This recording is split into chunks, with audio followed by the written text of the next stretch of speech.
عليك يا رسول الله، السلام عليك يا أمين الله، السلام عليك يا حبيب الله، السلام عليك يا محمد بن عبد الله خاتم النبيين، السلام عليك يا أبا الحسن يا أمير المؤمنين يا علي بن أبي طالب وصي رسول الله،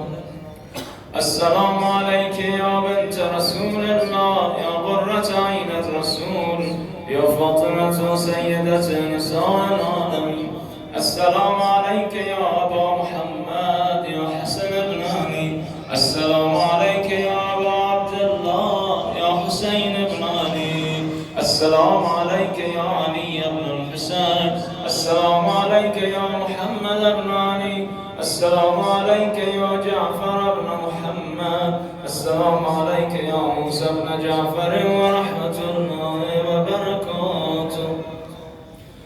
السلام عليك يا غريب الغرباء، السلام عليك يا معين الضعفاء والفقراء، السلطان يا أبا الحسن يا علي بن موسى الرضا ورحمة الله وبركاته،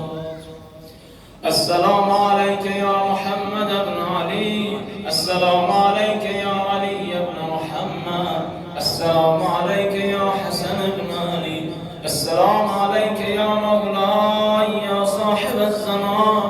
السلام عليك يا مولاي يا شريك القرآن، السلام عليك يا مولاي يا خليفة الرحمن يا إمام الإنس والجان، الأمان الأمان الأمان من فتن آخر الزمان يا وصي الحسن والخلفاء الحجة، أيها القائم المنتظر المهدي يا ابن رسول الله يا حجة الله على خلقه يا سيدنا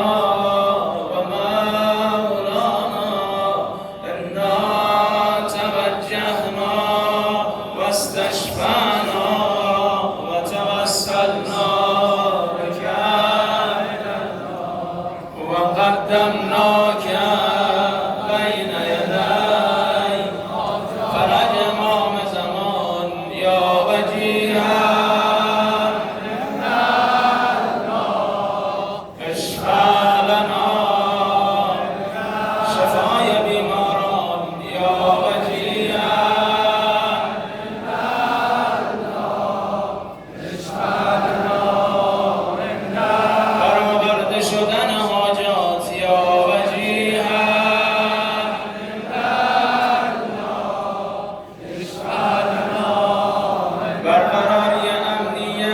کشور مظلوم ما افغانستان یا وجیها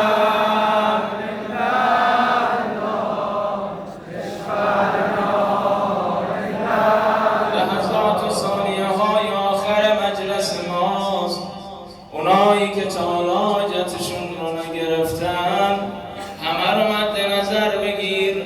عزیز دل ما التماس دعا گفتن، سایر عزیزان همه رو مد نظر بگیر،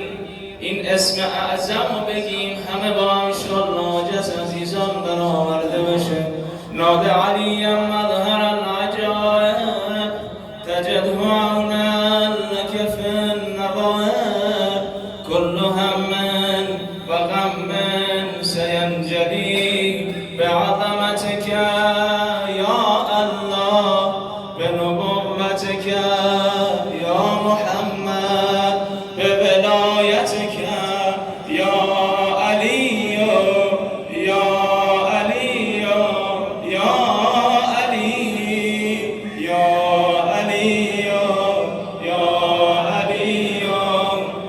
آخرین ذکر بگید همه با هم یا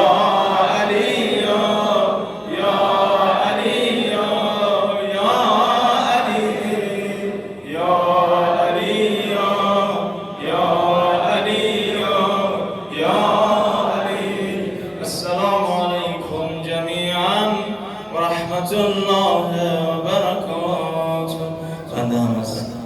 طرف خودم از طرف هیئت امنای هیئت انصار المهدی از حضور گرم